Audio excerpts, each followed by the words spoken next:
Ние от парламентарната група на Величие за пореден път искаме да изкажем нашето възмущение от подмяната на Конституцията, която е основен закон в Република България, и смяната на нейното основно предназначение.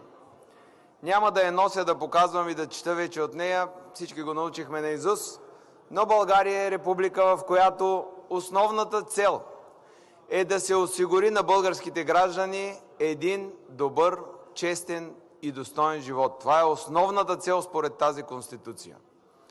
Какво се случва в действителност? В действителност ние имаме една политическа система, която за жалост работи много синхронизирано в съвсем друга посока, и тук няма значение дали имаме леви или десни партии, дали имаме такива, които защитават правата на човека или които искат да отнемат на част от хората правата.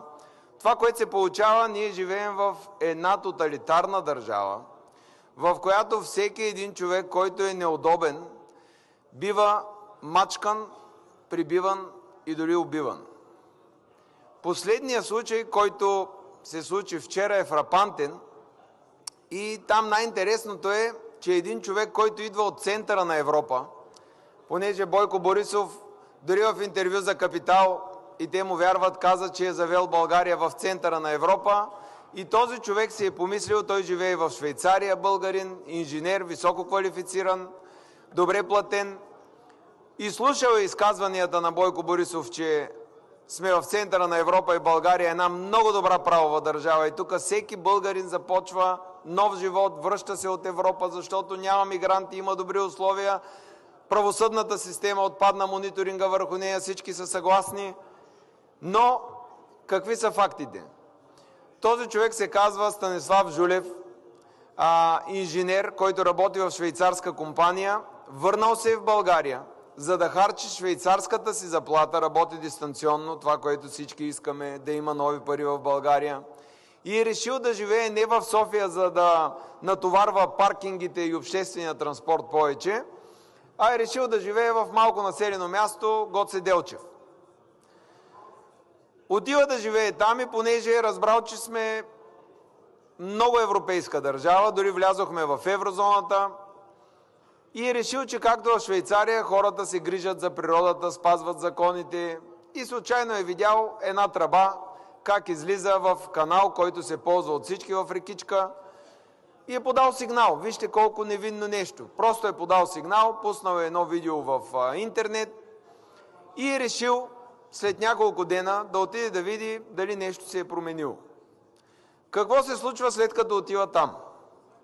След като отива там, човека е нападнат от собствениците на този отходен канал, който се излива в водата, прибити с колове, счупена му едната ръка, другата може би и тя е счупена, трябва да се види, над 30 шева по главата, давене в канала, и накрая му е казано, че ще бъде заколен в къщи заедно с жена си и трите си деца. Забележете, при тази ниска раждаемост имаме българи, които се връщат от чужбина с своите деца. Ето снимка от състоянието, в което е намерен, в шок, не може да говори, страхува се, иска да изведе жената и децата от вкъщи, защото се страхува, че те ще бъдат и те посечени, с голяма кръвозагуба, без малко човека да загине. Отива в полицията. Забележете, елементарно действие на скъпоплатената полиция. Казвам елементарно, защото тръбата от Google Maps се вижда кой кога я прокопал, в кой имот, откъде тръгва, къде излиза. Също, колата, с която са били нападателите, е в същия имот, но полицията не реагира. Тук ще кажем, тя Гоце Делчев е община на БСП.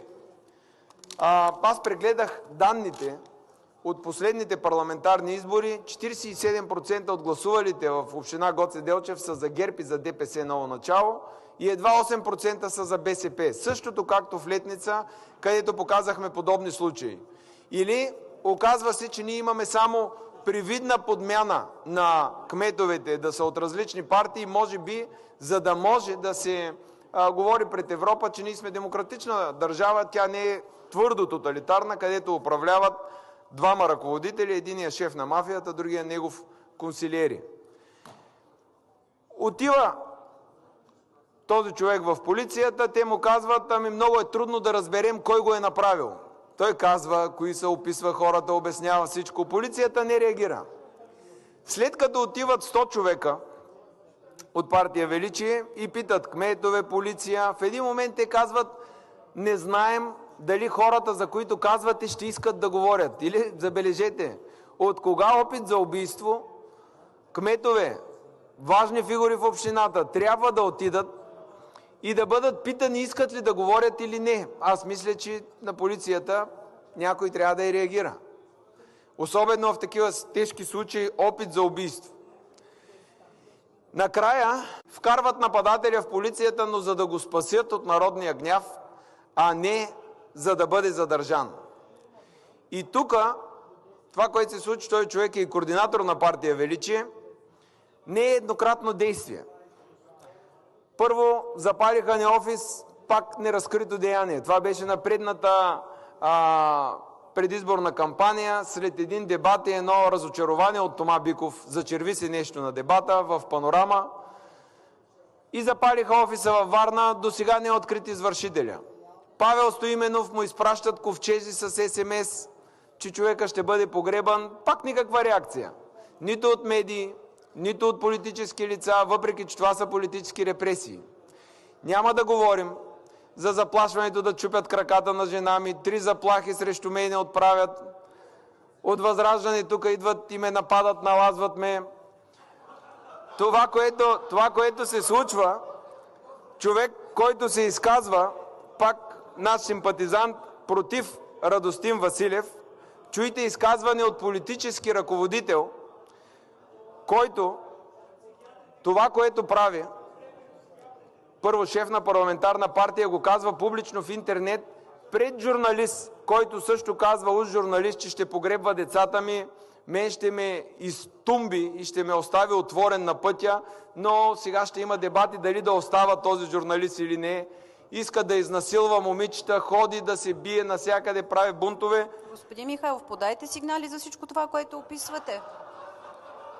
И това, което се случва, най-хубавото е, че имаме човек с юридическо образование за председател на Народното събрание, който ме съветва да подам сигнали на невалидния главен прокурор, на цялата пробита правосъдна система и след подадените сигнали те да кажат, отказваме да възбудим каквито и да е действия срещу тези хора. Един човек го пържиха 3 минути с електрошок. Няма да казваме ние, ако вземем да изброяваме събитията и отново нищо не е станало, електрошока беше за крави, но това е без значение. Но само ще ви пусна записа, който всички са чули, защото пуснахме и сигнали към всички партии, към главни прокурори, към президенти. А все пак сте пуснал.